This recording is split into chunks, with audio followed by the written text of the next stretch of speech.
Hello viewers, India investing mentor के एक और वीडियो में आपका स्वागत है। और पीछे जो दो वीडियोस हमने किए थे उसमें हमने कोटक महिंद्रा बैंक और एचडीएफसी बैंक का पूरा एनालिसिस जो है डिटेल में देखा था। और जैसे कि मैंने प्रॉमिस किया था कि अब इन दोनों बैंक्स का एक कंपैरिजन वीडियो भी मैं लेके आऊँगा, जिसमें कि मोर और लेस हम देखेंगे कि दोनों प्राइवेट सेक्टर बैंक्स हैं, दोनों इंडिया के लार्जेस्ट प्राइवेट सेक्टर बैंक्स में आते हैं।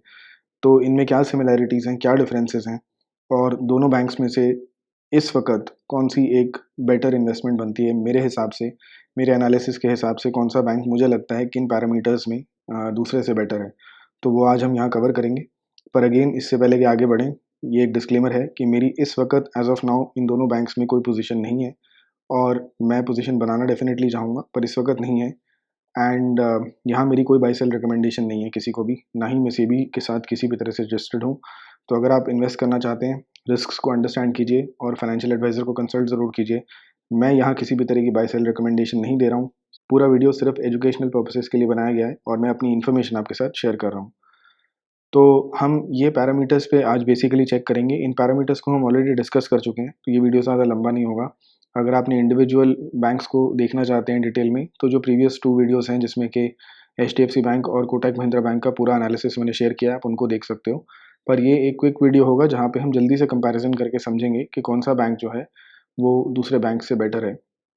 तो सबसे पहले हम वैल्यूएशन की जो 2 रेशियोज़ होती हैं, पी रेशियो और बुक रेशियो, बुक वैल्यू, उन दोनों को यहाँ पे देखते हैं। तो एचडीएफसी बैंक में जो पी है वो 17.5 का है, व्हेरेas कोटक महिंद्रा बैंक में जो पी है वो 21.7 का है।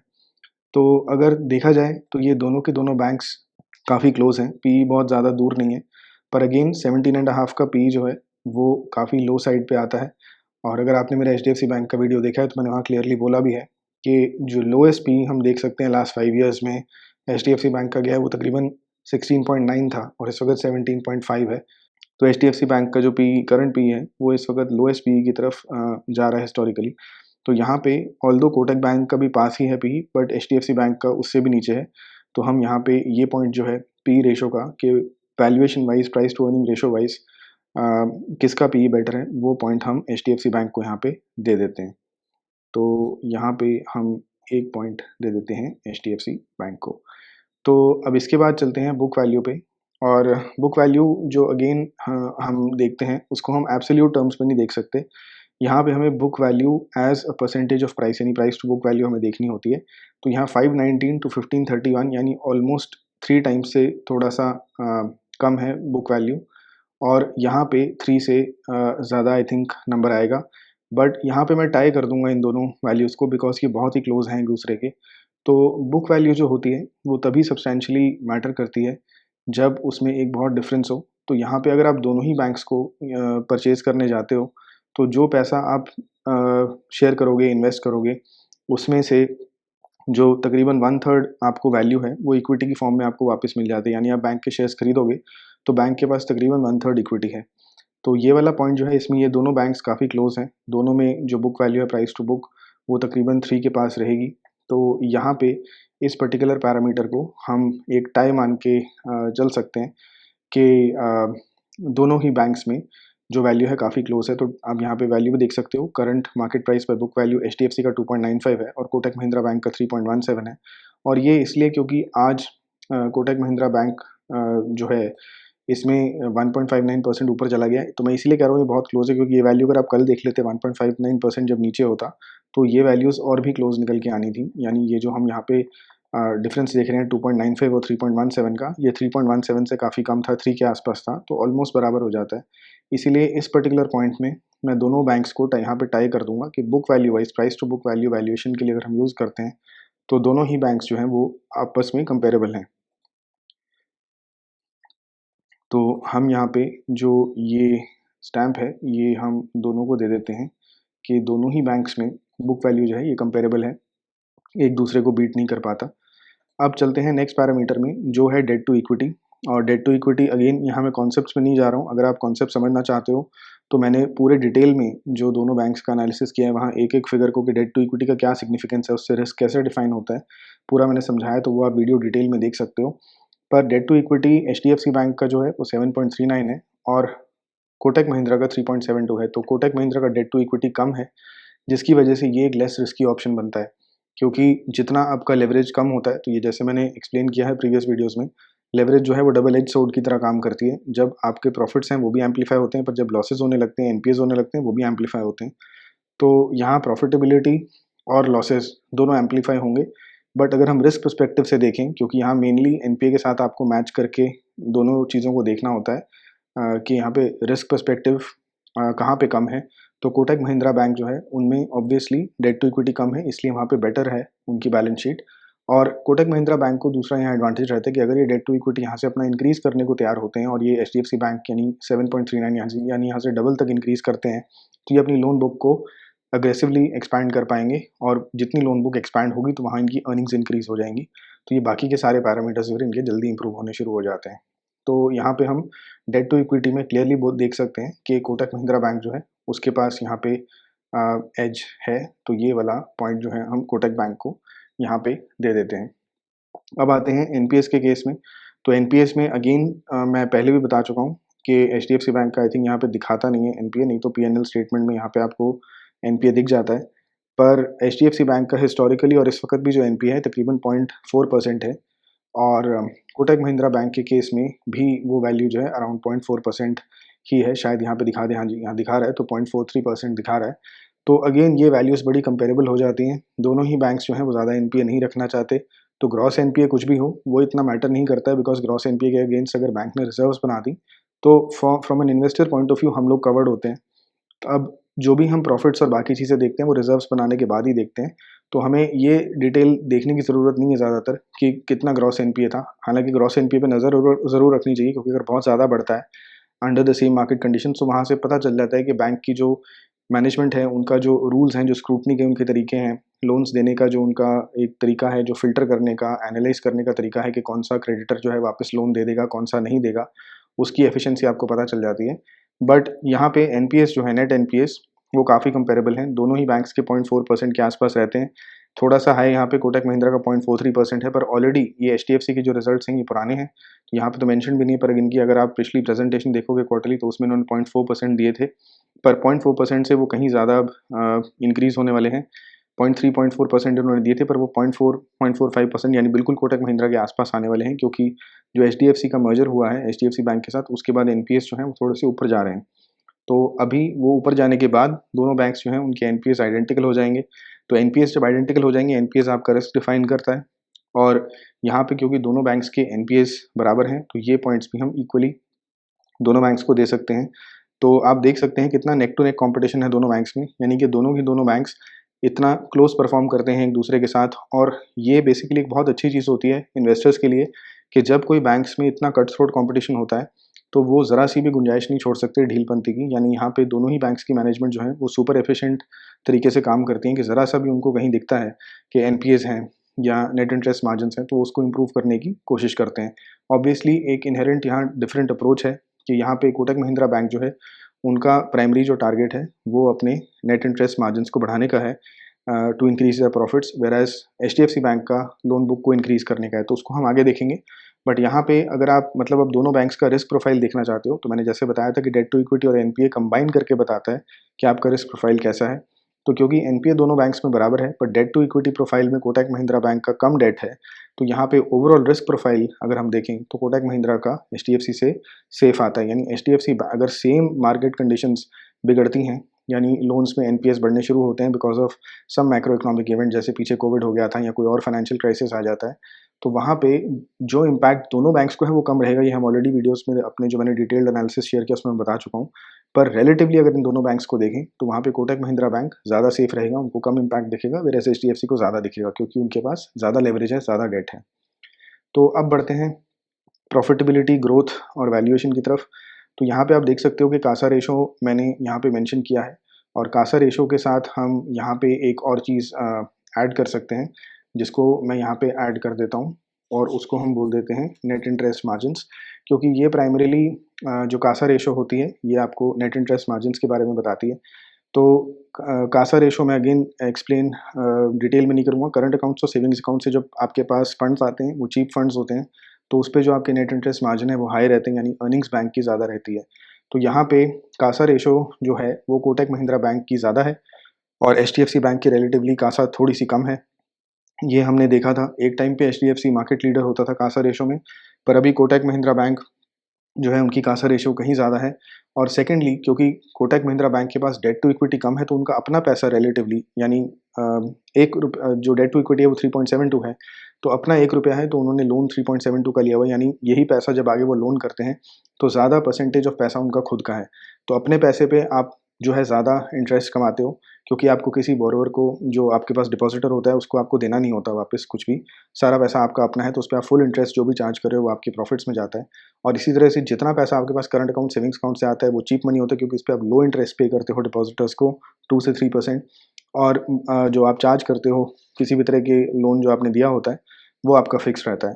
तो दोनों ही वजह से जो कासा रेशो है वो भी कोटक महिंद्रा बैंक की यहाँ पे बेटर है, और नेट इंटरेस्ट मार्जिन उसकी वजह से कोटक महिंद्रा बैंक का बेटर है। अगर आप एग्जैक्ट फिगर्स की तरफ जाओगे तो एनआईएम जो है वो कोटक महिंद्रा बैंक का तकरीबन 5.5% है, और वेराज अभी एग्जिस्टिंग जो एनआईएम है एचडीएफसी बैंक का वो 4.1% के आसपास रहता है। और अब लेटेस्ट जो मैनेजमेंट ने इन्फॉर्म किया है एचडीएफसी की कि आफ्टर द मर्जर की वजह से थोड़ा सा ये रिड्यूस हो जाएगा कुछ टाइम के लिए, बिकॉज उनके पास एक्सेस लिक्विडिटी है, और वो गिर के 3.8 से 4% तक आ जाएगा। तो कासा रेशो और नेट इंटरेस्ट मार्जिन्स में भी यहाँ पे क्लियर कट हम देख सकते हैं कि जो विनर है वो कोटक महिंद्रा बैंक है। पर अगेन, हालांकि मैं यहाँ पे पॉइंट्स दे रहा हूँ अलग अलग बैंक्स को, आपको ये चीज़ ध्यान में रखनी है कि दोनों ही बैंक्स जो हैं वो लीडिंग बैंक्स हैं अपने सेक्टर के, और यहाँ पे किसी बैंक के साथ कोई प्रॉब्लम नहीं मैं डिफाइन कर रहा हूँ, बट अगर रिलेटिवली हमें चूज़ करना है तो वो रिलेटिव कंपैरिजन यहाँ पे है, और बहुत फिगर्स में ये बहुत क्लोज हैं एक दूसरे से। कहीं कहीं तो इतने क्लोज हैं कि फिगर्स ही एग्जैक्टली मतलब 5% से भी वेरी नहीं करती, जहाँ पे मैं दोनों बैंक्स को पॉइंट्स दे रहा हूँ। बट जहाँ पॉइंट्स नहीं भी दिए जा रहे, वहाँ पे ऐसा नहीं है कि एच के जो नेट इंटरेस्ट मार्जिन हैं वो कोई बुरे हैं, ख़राब हैं। अगर आप बाकी इंडस्ट्री को देखेंगे तो उसके हिसाब से बहुत अच्छे हैं, but with in these two banks हम यहाँ पे कंपेयर करके देख सकते हैं कि कोटक बैंक के और भी बेटर है। ग्रोथ रेट की बात करें तो अगेन ये दोनों प्राइवेट सेक्टर बैंक्स हैं, तो इनके लिए ग्रोथ जो है वो एक प्राइमरी ऑब्जेक्टिव रहता है। दोनों ही बैंक्स अगर आप इनकी पी&एल्स देखोगे तो कंटिन्यूसली प्रॉफिटेबल रहेंगे। सारी डिटेल्स मैंने डिटेल वीडियोस में पहले ही शेयर की हैं, तो यहाँ पे आपको एक क्लियर पाथ दिखेगा कि दोनों बैंक्स की जो मैनेजमेंट्स हैं उनका पर्पस सिर्फ ग्रोथ है। एचडीएफसी बैंक ने जो अभी मर्जर किया एचडीएफसी के साथ, वो किया भी इसी वजह से है कि जो उनकी सिनर्जीज हैं कि दोनों कंपनीज को अगर एक कंपनी के अंदर मर्ज कर दिया जाता है तो क्रॉस सेलिंग करी जा सकती है, तो सिनर्जीज को वो अपने अचीव कर पाएंगे। तो वो सारा जो ऑब्जेक्टिव है दोनों बैंक्स का, वो हमेशा से इसी चीज़ को लेके रहा है कि आपके पास अगर एक प्रोडक्ट लेने, यानी सपोज़ कीजिए कोई सेविंग्स अकाउंट खुलवाने के लिए आया है, तो उनके बाकी सारे जो पर्पसेस हैं, यानी उनको लोन्स देने, उनको क्रेडिट कार्ड्स देने, उनको सारी चीज़ें जो हैं, जितने भी अलग आपकी क्रॉस सेलिंग हो सकती है, वो उन कस्टमर्स के साथ की जाए। तो ये जो फीचर है ये दोनों बैंक्स के साथ अवेलेबल है। कोटक महिंद्रा भी क्रॉस सेलिंग करता है और यहाँ पे एचडीएफसी भी क्रॉस सेलिंग करता है। तो दोनों ही बैंक्स जो हैं प्राइवेट बैंक्स हैं, और इनका ग्रोथ रेट जो है अच्छा है, और सिमिलर ग्रोथ रेट से ये ग्रो भी कर रहे हैं, and at the same time दोनों मैनेजमेंट्स का जो फोकस है बीइंग प्राइवेट बैंक्स, वो ग्रोथ की तरफ इक्वली है। यहाँ पे भी मैं दोनों को बराबर पॉइंट्स दे रहा हूँ। अगेन वैल्यूएशन वाइज मैंने अपनी पर्सनली इनकी वैल्यूएशंस कैलकुलेट करके रखी हुई हैं, और ये बिकॉज इतने क्लोज और सिमिलर बैंक्स हैं तो वैल्यूएशन वाइज भी दोनों बैंक्स जो हैं वो वैल्यूएशन वाइज तकरीबन सिमिलर वैल्यूएशन पे निकल के आते हैं। कुछ टाइम पहले तक जो एचडीएफसी बैंक था वो तकरीबन 10-15% महंगा निकल के आता था as compared to Kotak Mahindra Bank, पर वो था जब एचडीएफसी बैंक 1650-1700 पे ट्रेड कर रहा था। अभी जो रीसेंट करेक्शन आया है प्राइस में एचडीएफसी का, जो 1500s में ये ट्रेड करने लग गया है, तो वहाँ पे इसकी वैल्यूएशन कोटक के और भी क्लोज पहुँच गई है। यानी आप अगर इसका वैल्यूएशन करोगे तो मेरी नज़र में एटलीस्ट इनका वैल्यूएशन अब बहुत ज़्यादा क्लोज है। बहुत ज़्यादा डिफरेंस नहीं है वैल्यूएशन में, थोड़ा ऊपर नीचे होता रहता है जो डेली प्राइस मूवमेंट होता है उसके हिसाब से, बट मोर और लेस इन दोनों का वैल्यूएशन काफ़ी अभी सिमिलर है। लास्ट चीज़ आती है डिविडेंड्स। तो दोनों ही बैंक्स जो हैं डिविडेंड्स पे करते हैं, और डिविडेंड्स में कोटक महिंद्रा बैंक का डिविडेंड आपको काफ़ी कम लगेगा, पर आपने उस पे फोकस नहीं करना है। मेन चीज़ जो फोकस करने की यहाँ पे है, जो मैंने पहले भी अपने वीडियोस में बताया है, कि अभी के जो डिविडेंड्स हैं वो बहुत सिग्निफिकेंट नहीं है, 1% या 0.08% सिग्निफिकेंट डिविडेंड्स नहीं होते हैं, पर ये डिविडेंड्स जो हैं over a period of time grow करेंगे। और मैंने क्लियर बताया था कि एचडीएफसी बैंक का एक टारगेट रहता है कि वो अराउंड 20% जो डिविडेंड है वो अपने शेयर होल्डर्स को पे आउट करें। और कोटक महिंद्रा बैंक जो है वो भी क्योंकि एक प्रॉफिटेबल बैंक है, तो over a period of time यहाँ पे आप देख रहे हैं कि बहुत ही कम डिविडेंड ये पे कर रहे हैं इस वक्त, पर इसको इंक्रीज़ किया जा सकता है। और यहाँ पे आपको बैंक्स में एक चीज़ याद रखनी है कि अगर बैंक आपका डिविडेंड नहीं भी पे कर रहा तो वो एक अच्छी स्ट्रैटेजी होती है। उसका रीज़न सिंपली ये होता है कि जितना बैंक डिविडेंड्स में पैसा बाहर नहीं दे रहा, वो पैसा अपने पास रिटेन कर रहा है, और जो पैसा वो रिटेन करेगा उस पे वो फुल जो है नेक्स्ट ईयर कमाएगा, बिकॉज वो सारे पैसे को अब वो लोन आउट कर सकता है, और अगर वो लोन 12-13% पे दे रहे हैं तो उस पर 12-13% कमाएंगे। तो एज एन इन्वेस्टर, चाहे आपको डिविडेंड्स मिले, चाहे आप क्या जो कंपनी है वो बैंक उस पैसे को रिटेन करके आगे लोन्स में दे, आपको ग्रोथ मिलेगी। आपको या तो अपने कैश रिटर्न्स मिलेंगे डिविडेंड्स की फॉर्म में, या फिर आपको क्लियर कट दिखाई देगा कि आपके जो नेट प्रॉफिट्स हैं वो इंक्रीज हो रहे हैं। तो इन दोनों चीज़ों को अगेन यहाँ कंपेरेबल रखूँगा, बिकॉज ये अलग स्ट्रैटेजीज़ हैं। बट डिविडेंड्स को अलग से ये नहीं कहा जा सकता कि एक कंपनी डिविडेंड दे रही है और दूसरी कंपनी डिविडेंड नहीं दे रही, क्योंकि ये बैंक्स हैं। अगर ये कंपनीज ऐसी होती जो कि अपने पास कैश रखती पर कैश को यूज़ करने का इनके पास कोई तरीका ना होता, तो वहाँ हम क्लियरली बोल सकते थे कि यहाँ पे एक कंपनी दूसरे से बेटर है, क्योंकि कैश एक कंपनी पे बैक कर रही है, वैसे दूसरी कंपनी पे बैक नहीं कर रही है, अपने पास रख रही है, और उसको यूज़ करने का उनके पास कोई बेटर तरीका भी नहीं है। बट यहाँ पे क्योंकि ये दोनों बैंक्स हैं, तो कैश चाहे अपने पास रिटेन करते हैं, चाहे ये कैश आपको डिस्ट्रीब्यूट करते हैं, दोनों ही केसेस में इन्वेस्टर्स को रिटर्न्स मिलते हैं। तो इनफैक्ट अगर देखा जाए तो कोटक महिंद्रा बैंक के इतने हाई एनआईएम्स हैं, एनआईएम को इंक्रीज़ करने का एक सिंपल तरीका ये होता है कि आप डिविडेंड्स पे आउट ना करो, कैश अपना ज़्यादा से ज़्यादा रखो, ताकि आपका अपना पैसा जितना ज़्यादा हो सके वो हो, और उससे आपके फुल रिटर्न्स आते हैं, क्योंकि वहाँ पे आपको किसी डिपॉजिटर को पे नहीं करना होता, तो एनआईएम्स ओवरऑल इंप्रूव हो जाते हैं। तो दोनों बैंक्स का यहाँ पे अगर हम देखें इस पैरामीटर में भी, हालांकि HDFC बैंक अच्छे खासे डिविडेंड्स देता है as compared to Kotak Mahindra Bank, पर मैं दोनों को बराबर दे रहा हूँ, बिकॉज डिविडेंड्स बैंक्स के केस में जो अप्रोचेस हैं वो डिफरेंट है। तो यहाँ पे आपने ऑलरेडी देखा होगा कि दोनों जो बैंक्स हैं उनमें जो अप्रोच है ग्रोथ की वो बड़ी डिफरेंट है। कोटक महिंद्रा बैंक का जो फोकस है वो है ज़्यादा से ज़्यादा पैसा अपना रखना, कम से कम लेवरेज रखना, और वहाँ पे वो कम लोन्स देके पर हर लोन पे वो ज़्यादा एनआईएम कमाना चाहते हैं। वेर एज HDFC बैंक जो है वो relatively compare to Kotak Mahindra Bank ज़्यादा बड़ी लोन बुक रखना चाहते हैं, उन्होंने लेवरेज ज़्यादा रखी हुई है, but at the same time उस लेवरेज को उन्होंने बहुत अच्छे से मैनेज किया हुआ है, क्योंकि उन्होंने अपने NPS कभी भी 0.4%, 0.3% से ऊपर नहीं जाने दिए। उन्होंने अपने जो इंडस्ट्री में NPS हैं उनको लोएस्ट पॉसिबल पे रखा है, यानी बेस्ट NPA नंबर्स जो हैं वो HDFC year on year publish करता रहा है। तो उस वजह से HDFC ने मैनेज बहुत अच्छे से किया है, चाहे ये कोटक महिंद्रा बैंक से ज़्यादा लेवरेज है, बट दोनों कंपनीज़ की अप्रोच बड़ी डिफरेंट है। कोटक महिंद्रा की जो ग्रोथ है उसमें एनआईएम्स को इंक्रीज़ करना उनका प्राइमरी ऑब्जेक्टिव है, व्हेरेas HDFC की जो ग्रोथ है वहाँ पे वो लोन बुक और एनआईएम्स दोनों पे फोकस करते हैं। एनआईएम्स थोड़े रिलेटिवली कम है, बट लोन बुक उनकी ज़्यादा बड़ी है। और यहाँ पे दोनों बैंक्स के पास अगेन फ्लेक्सिबिलिटी भी है। अगर कोटक महिंद्रा चाहे तो वो और ज़्यादा लोन रेज कर सकता है, अपनी डेट टू इक्विटी को रेशो को बढ़ा सकता है, और वहाँ पे उनके एनआईएम्स गिरने शुरू हो जाएंगे, पर लोन बुक का साइज़ इंक्रीज़ हो जाएगा। और HDFC जो है वो रिवर्स कर सकता है कि फ्यूचर में जितने प्रॉफिट्स आएँ उनको ये अपनी रिजर्व्स में ऐड करते रहें, बुक वैल्यू में ऐड करते रहें, और अपना ज़्यादा पैसा लोन करते रहें, और लोन्स को रेज़ ना करें अगर ये, तो वहाँ पे इनकी जो डेट टू इक्विटी रेशो है वो हर साल गिरती जाएगी। तो दोनों अप्रोचेस पॉसिबल हैं, पर दोनों बैंक्स का यहाँ पे थोड़ा-सा डिफरेंट अप्रोच है, पर दोनों में से किसी भी चीज़ को आप गलत नहीं कह सकते, बिकॉज़ इनमें से कोई भी बैंक जो है वो एक्सट्रीम पे नहीं है। ना ही कोई बैंक ऐसा है कि 1 की लेवरेज पे काम कर रहा है, कि जितना एक बैंक को लोन मतलब लेवरेज लेना चाहिए बिल्कुल नहीं ले रखा, और ना ही ऐसा है कि कोई भी इनमें से बैंक जो है 15-16 की लेवरेज पे काम कर रहा है, जैसे कुछ PSU बैंक इस वक़्त हैं, और वहाँ पे बहुत ज़्यादा रिस्की हो जाता है कि थोड़ा-सा NPA बढ़ा तो आपके पास मेजर ट्रबल क्रिएट हो सकती है। और मैंने कल दिखाया भी था पिछले वीडियोज़ में जब मैंने शेयर किया है कि अगर आप वो जो 15-16 लेवरेज वाले बैंक्स हैं उनको देखें, तो जब भी कोई क्राइसिस आया, जैसे कोविड आया या कोई फाइनेंशियल क्राइसिस आया, तो वहाँ पे उन बैंक्स ने लॉसेस बुक किए हैं। लॉसेस इसलिए बुक किए हैं क्योंकि उनकी जो NPAs को कवर करने के लिए अमाउंट चाहिए वो उनके प्रॉफिट्स में से निकल ही नहीं सकता। उनके प्रॉफिट्स कहीं कम हैं, और NPAs को हैंडल करने के लिए जो अमाउंट्स चाहिए वो कहीं बड़े हैं, तो उसकी वजह से आपको नेट लॉसेस बुक करने पड़ते हैं। वेरएज़ अगर इन दोनों बैंक्स को आप देखोगे, इनमें से किसी भी बैंक की आप P&L उठा के अगर देख लेते हैं, तो यहाँ पे आप देख सकते हो P&L में हमेशा नेट प्रॉफिट रहा है, चाहे कोई भी साल हो, कोई भी क्राइसिस हुआ हो, कोई भी मैक्रो इकोनॉमिक इवेंट हुआ हो, HDFC बैंक प्रॉफिटेबल रहा है। और इसी तरह से अगर कोटक महिंद्रा बैंक को भी हम देखते हैं, तो यहाँ पे भी हर साल आपको प्योर प्रॉफिट्स यहाँ पे दिखाई देंगे। तो ये प्रॉफिटेबल होने का रीज़न यही है सिंपली कि यहाँ पे जो ये बैंक्स हैं ये अपनी लेवरेज और NPA दोनों को बड़ा कंट्रोल में रखते हैं।